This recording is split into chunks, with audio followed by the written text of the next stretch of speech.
Au XIXe siècle, dans un monde dominé par les hommes, une femme extraordinaire a osé défier les conventions pour imposer son talent unique. Son nom ? Rosa Bonheur.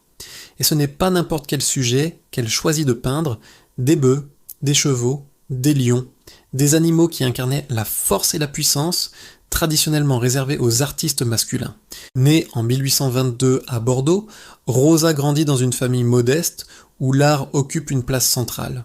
Son père, lui-même peintre, remarque très tôt son don pour le dessin et l'encourage à développer son talent.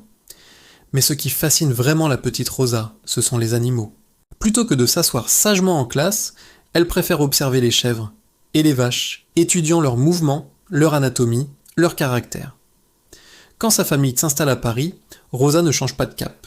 Au contraire, alors que les femmes artistes de l'époque sont cantonnées aux natures mortes et aux portraits délicats, elle choisit de peindre ce qui la passionne, la force brute et majestueuse des animaux.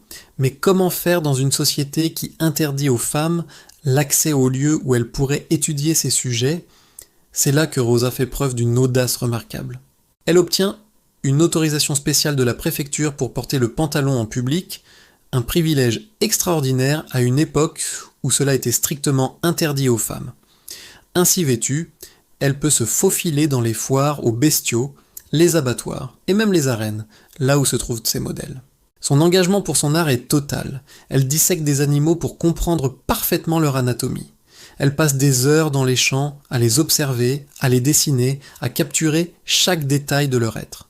Cette passion et ce travail acharné portent leurs fruits en 1849, quand elle présente son Labourage nivernais.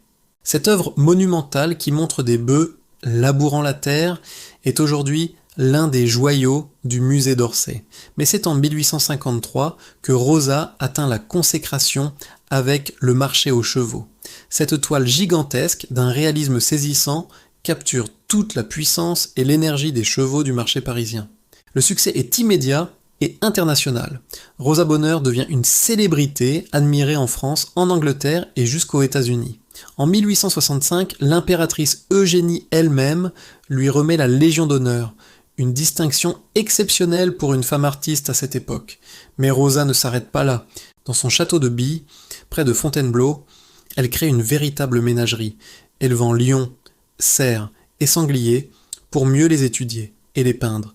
Ce qui rend son travail unique, c'est son approche. Elle ne peint pas simplement des animaux, elle capture leur essence. Ces lions ne sont pas de simples bêtes féroces, ils ont une présence, une dignité, une intensité presque humaine.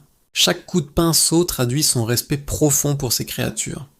Rosa Bonheur était aussi en avance sur son temps dans sa vie personnelle.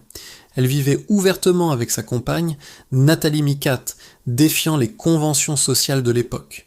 Libre, indépendante, audacieuse, elle a incarné un nouveau modèle de femme artiste, ouvrant la voie à celle qui suivrait. Son influence résonne encore aujourd'hui. Elle a non seulement donné ses lettres de noblesse à la peinture animalière, mais elle a aussi prouvé qu'une femme pouvait exceller dans un domaine réservé aux hommes. Rosa Bonheur n'a pas seulement peint des animaux, elle a peint la liberté, la force et la dignité du vivant. Si cette histoire vous a passionné, n'oubliez pas de vous abonner à notre chaîne pour découvrir d'autres portraits d'artistes extraordinaires qui ont changé l'histoire de l'art. Laissez un commentaire pour nous dire ce que vous pensez de Rosa Bonheur et de son héritage unique.